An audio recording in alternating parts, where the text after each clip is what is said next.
चर्चा में शामिल हो चुके हैं हमारे साथ दो खास मेहमान, सुप्रीम कोर्ट के एडवोकेट आशुतोष श्रीवास्तव और सिंपली एचआर सॉल्यूशंस के मैनेजिंग पार्टनर रजनीश सिंह हमारे साथ हैं। दोनों का ही स्वागत करते हैं इस बेहद ही खास चर्चा में। सबसे पहले आशुतोष जी, आपसे हम जानना चाहेंगे कि इस तरीके के की मनमानी या फिर इस तरीके के क्लॉज जिसको नॉन कम्पीट क्लॉज कहा जा रहा है, इन्फोसिस में ये मामला सामने आ रहा है क्योंकि अट्रिशन रेट खुद जो कंपनी के नतीजे यहाँ पर पेश किए गए थे उसमें हाईएस्ट अट्रिशन रेट, मतलब नौकरी छोड़ने वालों की तादाद लीडिंग आईटी कंपनी में सबसे ज्यादा है। लेकिन इस तरीके से क्लॉज साइन करवाकर कंपनियों की मनमानियां क्या जायज हैं? देखिए, मैं बताऊं कि जो हमारा कॉन्स्टिट्यूशन ऑफ इंडिया है उसके अंदर जो है आर्टिकल 19(1)(g) है, और वो आर्टिकल जो है इंडियन सिटीजन्स को एक राइट देता है कि वो अपने मन से, अपने पसंद से कोई भी जॉब को कर सकते हैं या कोई भी प्रोफेशन को कर सकते हैं, किसी भी तरीके के ट्रेड को कर सकते हैं, कहीं भी इंडियन टेरिटरी में जाकर के वो रह सकते हैं, वहां से अपना वो काम कर सकते हैं, एम्प्लॉयमेंट कर सकते हैं या बिजनेस कर सकते हैं, ट्रेड कर सकते हैं। अब अगर इस तरह से कोई अग्रीमेंट अगर करवाया जाता है कि आप सो एंड सो कंपनीज को आप ज्वाइन नहीं कर सकते हैं 6 महीने के लिए, 1 साल के लिए या 3 महीने के लिए, जैसे इस केस में 6 महीने की बात है, तो एक सेक्शन 27 है इंडियन कॉन्ट्रैक्ट एक्ट में, और सेक्शन 27 कहता है कि कोई भी agreement in restraint of trade, यानी कि अगर आप किसी को किसी काम करने से रोकने के लिए अगर अग्रीमेंट करते हैं दो पार्टीज के बीच में, तो वो अग्रीमेंट को वाइड माना जाएगा, क्योंकि वो कॉन्स्टिट्यूशन के खिलाफ जाकर के आप किसी को रोक नहीं सकते। हाँ, अब जहां तक कंपनी का सवाल है, तो अगर कंपनी को ये लगता है कि हम इतना खर्चा करते हैं, एम्प्लॉय को रखते हैं, उसको ट्रेनिंग देते हैं और वो सडनली छोड़ के चला जाता है, तो इतनी जो कॉस्टिंग आती है उसका क्या होगा,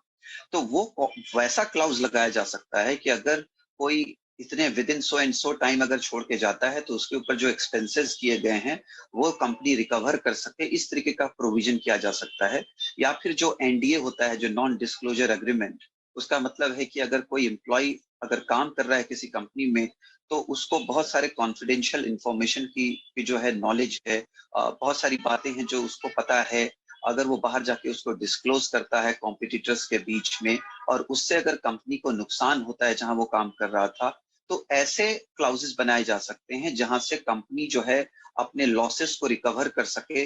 उस छोड़े हुए एम्प्लॉय के थ्रू। लेकिन मेरा जो अपना मानना है कि इस तरह से सिंपली अग्रीमेंट करना कि कोई एम्प्लॉय जो है दूसरी जगह काम जा करके नहीं कर सकता है,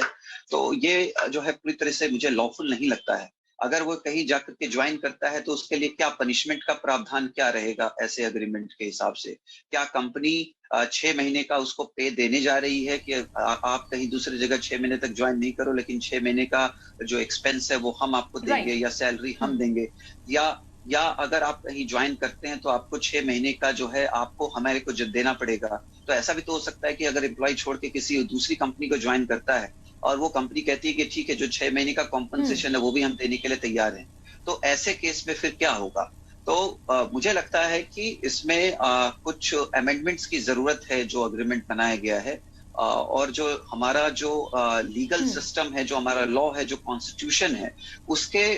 एम्बिट में रहते हुए ही क्लाउजेस को बनाना सही होगा। जी, सबसे जरूरी आशुतोष जी, आपने काफी इंपॉर्टेंट मैटर्स को यहाँ पर हमारे सामने रखा है कि सबसे पहले इस तरीके के जो नॉन कम्पीट क्लॉज है वो लीगल नहीं है। बाकी जो नॉन डिस्क्लोजर अग्रीमेंट्स होते हैं या बाकी जो क्लॉजेस होते हैं, मेरे ख्याल से हमारे साथ जो हमारे खास मेहमान रजनीश जी हैं वो शायद बेहतर ढंग से बता पाएं। ये तो बंधुआ मजदूर टाइप का कॉन्ट्रैक्ट हुआ सर, कि कंपनी कह रही है कि आप हमारे पास काम नहीं कर रहे हैं अगर, तो 6 महीने बाद आप हमारे कॉम्पिटिटर के साथ भी काम नहीं कर सकते। जैसा अब हमारे दूसरे गेस्ट कह रहे हैं कि ये एक्चुअली कॉन्स्टिट्यूशनली राइट नहीं है। एक एम्प्लॉय के लिए कंपनी की पॉलिसी क्या कहती है, मैं आपसे समझना चाहती हूँ।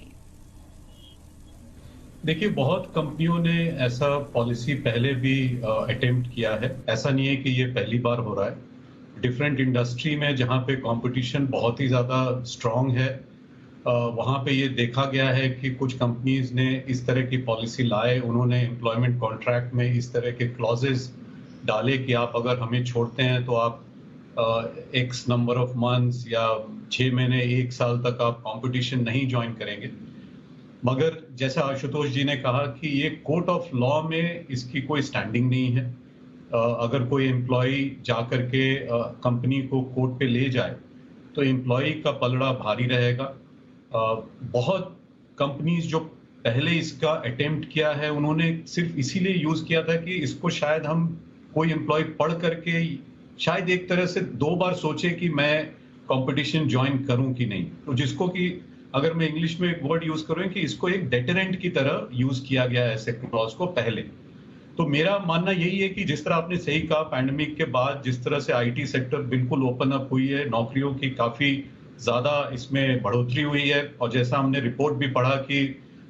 50,000 के करीब इंजीनियर ट्रेनीज लेने वाले हैं इन्फोसिस। तो नेचुरली उनको ये लग रहा है कि हम इतना कुछ उनके ऊपर स्पेंड करेंगे, जो आशुतोष जी ने भी सही कहा, इतना हम टाइम लगाएंगे, समय लगाएंगे, एफर्ट लगाएंगे और उसके बाद अगर वो उठ करके कंपटीशन में चले जाते हैं तो ये एक तरह का बांधना किसी को, आपने सही वर्ड यूज किया, बंधुआ मजदूर किसी को बनाना आज की तारीख में बिल्कुल ही विफल रहेगा। इस तरह के एम्प्लॉयमेंट प्रैक्टिसेस लाना बहुत ही डिफिकल्ट है। हमने देखा है कि आईटी जैसे सेक्टर में भी एक तरह का यूनियन जैसा एक माहौल सा बनता जा रहा है, बिकॉज कहीं ना कहीं एम्प्लॉय की वो फीलिंग हो रही है कि हमें कहीं ना कहीं किसी स्तर पे हमें थोड़ा एक्सप्लॉइट किया जा रहा है। तो इसमें हमें एज एन एम्प्लॉयर और इन्फोसिस जैसे इतनी बड़ी संस्था को इसको इस तरह से लाना उनके लिए ज्यादा गड़बड़ करेगा एक तरह से, क्योंकि आने वाले लोग भी शायद उस पर फिर हिचकेंगे कि इस कंपनी को ज्वाइन करना चाहिए कि नहीं। इनफैक्ट ये मामला श्रम मंत्रालय पे पहुंच गया है सर। श्रम मंत्रालय से शिकायत की गई है इन्फोसिस के खिलाफ कि इस तरीके के जो क्लॉजेज हैं आप अपने एम्प्लॉयज से नहीं साइन करा सकते हैं। पर क्योंकि ये कॉन्स्टिट्यूशनली राइट नहीं है आशुतोष जी, कोई एम्प्लॉय अगर ऐसे किसी क्लॉज का सामना करता है या कर रहा है अभी, उसके पास क्या लीगल राइट्स है, मैं आपसे जानना चाहती हूँ। क्या वो लेबर कोर्ट में जा सकते हैं? क्या वो कोर्ट में जाकर कंपनी के खिलाफ इसकी शिकायत कर सकते हैं? और इवन क्या कंपनी पर इस पूरे बेसिस पर कोई कार्रवाई होगी भी कि नहीं होगी?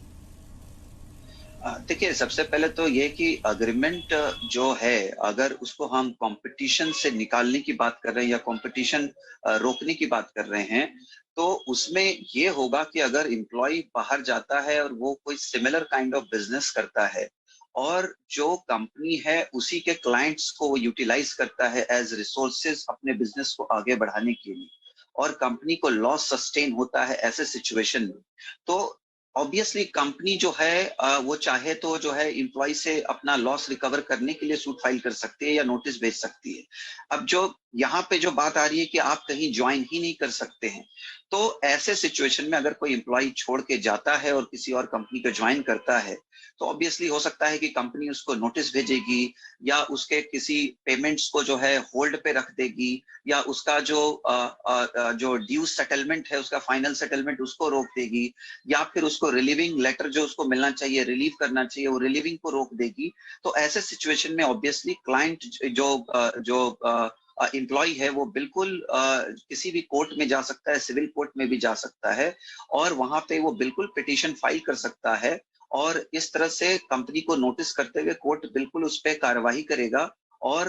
जो है उसमें एज प्रेयर क्लाउज वो ये मांग सकता है कि उसको रिलीव किया जाए, उसके सारे पेमेंट्स जितने भी ड्यूज हैं उसको दिया जाए। इनफैक्ट हो सकता है कि वो कॉम्पनसेशन को भी डिमांड कर सकता है। अभी देखिए, जहां तक हमने देखा कि इन्फोसिस एक बड़ी कंपनी है, रिप्यूटेड कंपनी है, और मुझे लगता है अगर कंपनी का इंटेंशन अगर एट्रिशन को रोकना है, तो मुझे लगता है कि कंपनी और बेटर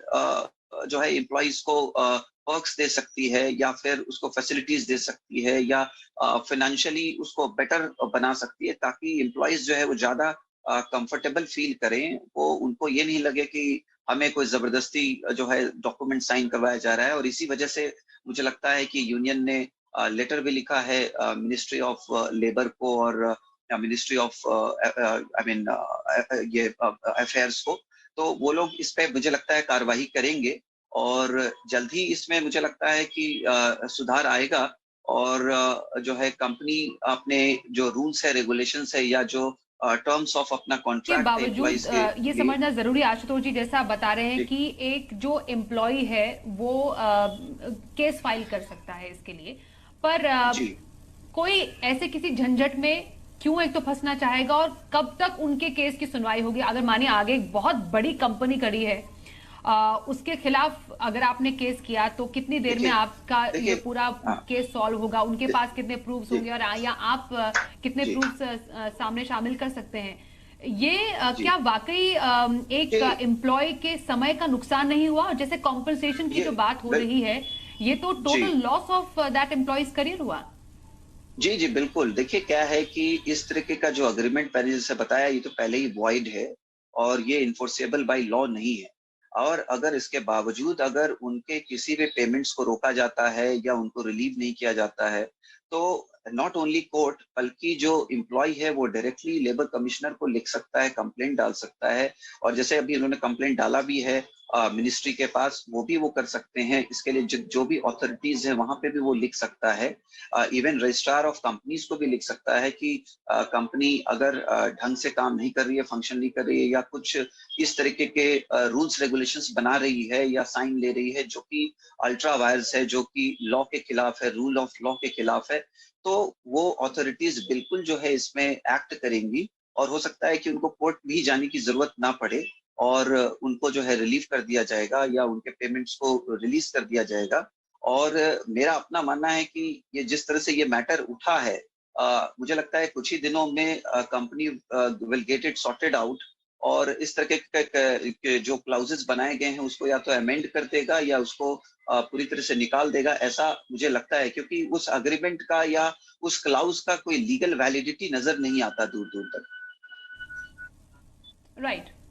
पर रजनी जी, आखिरी सवाल आपसे यही होगा कि अगर इस तरीके के क्लॉज हर कोई कंपनी लाने लग जाए, चाहे वजह अट्रिशन रेट को कम करना ही क्यों ना हो, मतलब कंपनी ये सोच रही है कि हम तो अपने एम्प्लॉय को रिटेन कर रहे हैं, रादर आप तो उसको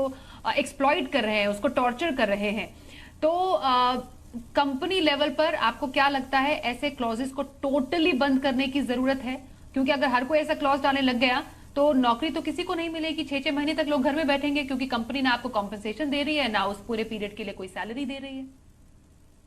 एब्सोल्युटली, आई थिंक देखिए इसमें सबसे पहला पॉइंट जो आशुतोष जी ने बड़ा सही उठाया था जब उन्होंने कॉन्स्टिट्यूशन की बात की थी, तो ये तो सीधा एक उल्लंघन होगा कि आप हमारे फ्रीडम के ऊपर आप एक रोक लगा रहे हैं। तो कोई भी कंपनी अगर ऐसा सोचेगा भी तो उन्हें 4 बार सोचना चाहिए कि इसका क्या इम्प्लीकेशन होगा, क्या रेपरकशन होगा। तो मेरे को काफी हैरानी हुई थी कि ये इस तरह का इतना बड़ा एक इन्होंने कदम ले लिया। आई एम श्योर इन्फोसिस जैसी कंपनी बिना लीगल ओपिनियन लिए हुए ऐसे कदम नहीं उठाएंगे, बट अगर उन्होंने उठाया है और अगर अब लोग चले गए हैं लेबर मिनिस्ट्री तक, तो डेफिनेटली इस पे कोई ना कोई कार्रवाई जरूर होगी और कंपनी को भी इस पे थोड़ा सा पीछे कदम करना पड़ेगा। मेरा यही मानना है कि